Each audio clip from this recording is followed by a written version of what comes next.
Hindi pala masaya ang ganitong edad. Ang daming isipin sa buhay at problema. Pero kahit na ganon, lumalaban pa din para sa magandang kinabukasan. At habang paabante ng paabante ang edad, patindi ng patindi ang realidad. Oh, ang realidad.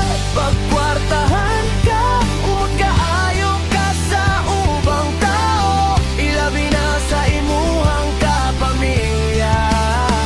Pero pobre gani ka, mura ra kag basura sa ilang panan. Wow! Wow!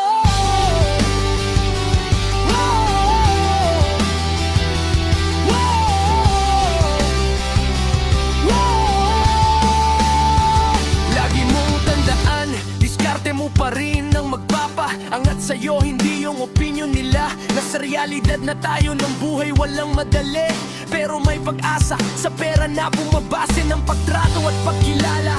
Sa realidad, karamihan gusto ng resulta pero ayaw ng proseso. Gusto ng respeto pero ayaw ng sakripisyo. Ang nagiging tunay na mahusay ay yun hindi bumibigay. Kapag mahirap, marunong kontrolin ang emosyon. Sa gitna ng pressure at natutong bumangon kahit paulit-ulit bumagsak.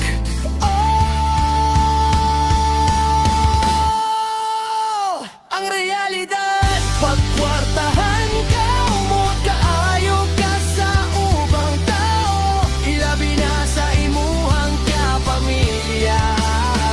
Pero pobre gani ka, mura ra kag basura sa ilang panan. Wow! Magsikap ka para di ka maliitin ang iba, dahil sa panahon ngayon ng respeto at pagkilala nila sa isang tao ay nakadepende. Nasa katayuan mo ang realidad. Pagkwartahan